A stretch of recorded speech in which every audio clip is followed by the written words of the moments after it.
Assalamualaikum warahmatullahi wabarakatuh. Sebelumnya perkenalkan, nama saya Ani Maharani Azahra dengan NIM 2108205044 dari kelas Akuntansi Syariah 3A. Kali ini saya akan memaparkan materi mengenai pemikiran ekonomi Islam menurut Al-Ghazali. Salah, bukan yang ini, maksudnya Imam Al-Ghazali.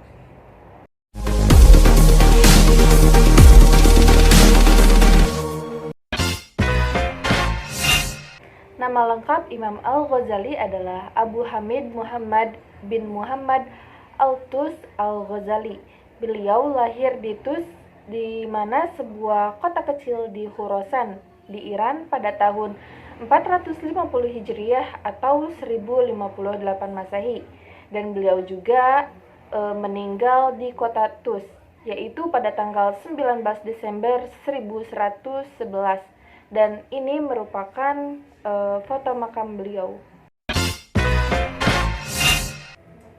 Sebenarnya karya-karya Imam Al-Ghazali ini sangat banyak, akan tetapi ada beberapa karya yang sangat terkenal, seperti kitab Al-Munqiz min Ad-Dalal yang berarti penyelamat dari kesesatan, dan kitab Ihya Ulumuddin yang berarti menghidupkan kembali ilmu-ilmu agama. Secara umum sosioekonomi, Al-Ghazali berakar dari sebuah konsep fungsi kesejahteraan sosial Islam. Tema yang menjadi pangkal tolak seluruh karyanya adalah konsep maslahah, yakni sebuah konsep yang mencakup semua aktivitas manusia dan membuat kaitan erat antara individu dan masyarakat. Menurut Al-Ghazali, konsep kesejahteraan masyarakat tergantung kepada pencarian dan pemeliharaan 5 tujuan dasar, yakni agama atau ad-din, hidup atau nas, keturunan atau nasl, harta atau mal, dan akal atau akal. Terdapat 3 alasan mengapa seseorang harus melakukan aktivitas ekonomi. Pertama, untuk mencukupi kebutuhan hidup yang bersangkutan. Yang kedua, untuk mensejahterakan keluarga. Dan yang ketiga, yaitu untuk membantu orang lain yang membutuhkan. Menurutnya, tidak terpenuhinya ketiga alasan ini dapat dipersalahkan oleh agama. Kegiatan ekonomi harus ditujukan agar dapat mencapai maslahah untuk memperkuat sifat kebijaksanaan, kesederhanaan, dan keteguhan hati manusia. Oleh karena itu, maka manusia itu terbagi menjadi 3 kategori, yaitu yang pertama, orang yang kegiatan hidupnya sedemikian rupa sehingga melupakan tujuan-tujuan akhirat. Yang kedua yaitu orang yang sangat mementingkan tujuan-tujuan akhirat daripada tujuan duniawi. Dan yang ketiga yaitu golongan pertengahan, yaitu mereka yang kegiatan duniawinya sejalan dengan tujuan-tujuan akhirat. Nah, mengenai pemikiran ekonomi Islam ini tercermin dalam karyanya yaitu kitab Ihya Ulumuddin. Pertukaran sukarela dan evolusi pasar.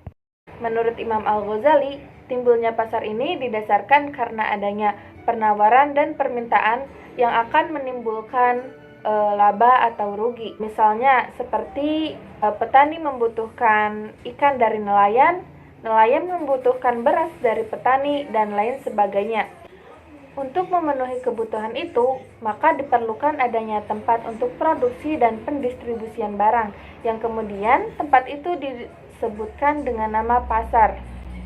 Petani akan menjual barang dagangannya. Apabila barang tersebut tidak laku, maka barang tersebut akan dijual secara murah.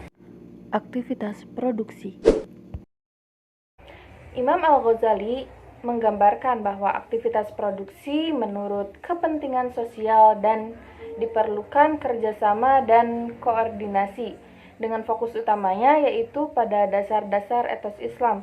Kemudian ini akan menghasilkan bahwa manusia harus mendahulukan kepentingan ekonomi dan akhlak. Karenanya, kalau ekonomi dan akhlak ini sejalan, maka aktivitas produksi, konsumsi, dan distribusi akan berjalan dengan lancar. Produksi barang kebutuhan dasar sebagai kewajiban sosial. Produksi barang-barang kebutuhan dasar sebagai kewajiban sosial atau fard al-kifayah. Hal ini berarti jika tidak ada sekelompok orang yang berkecimpung di dunia usaha yang memproduksi barang-barang tersebut dalam jumlah yang mencukupi kebutuhan masyarakat, maka kewajiban seluruh masyarakat telah terpenuhi. Di sisi lain, ketidakseimbangan antara jumlah barang kebutuhan pokok yang tersedia dengan yang dibutuhkan masyarakat cenderung akan merusak kehidupan masyarakat. Barter dan evolusi uang. Menurut Imam Al-Ghazali, salah satu penemuan terpenting dalam perekonomian adalah uang. Uang mengatasi permasalahan yang timbul dari suatu pertukaran barter. Bahkan Al-Ghazali menyatakan bahwa signifikan uang adalah penciptaan dirham dan dinar atau koin emas dan perak adalah salah satu karunia Allah. Semua transaksi ekonomi didasarkan dua jenis uang ini. Dinar dan dirham adalah logam yang tidak memberikan manfaat langsung.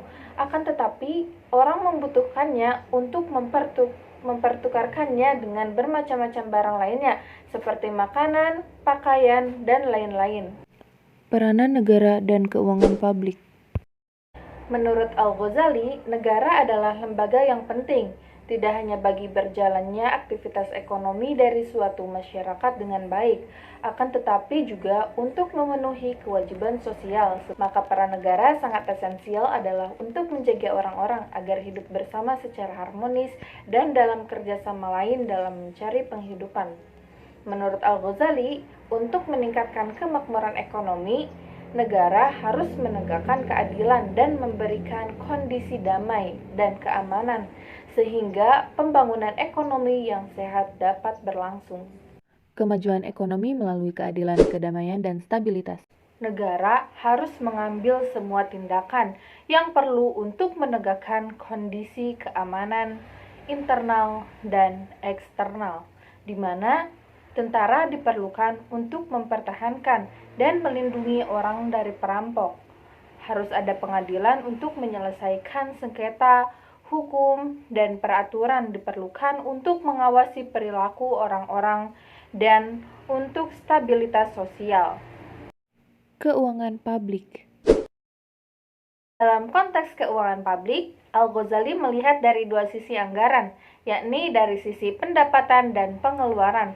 Menurut Al-Ghazali, pendapatan negara seharusnya dikumpulkan dari seluruh penduduk, baik muslim maupun non-muslim. Berdasarkan hukum Islam, Utang publik. menurut Al-Ghazali, seseorang tidak dapat menafikan bolehnya penguasa untuk meminjam dari rakyat bila kebutuhan negara menuntutnya. Al-Ghazali mengizinkan utang pabrik jika memungkinkan untuk menjamin pembayaran kembali dari pendapatan di masa yang akan datang. Pengeluaran publik. Menurut Al-Ghazali, pengeluaran publik harus sesuai dengan penegakan keadilan sosioekonomi, keamanan dan stabilitas negara, serta pengembangan suatu masyarakat yang makmur.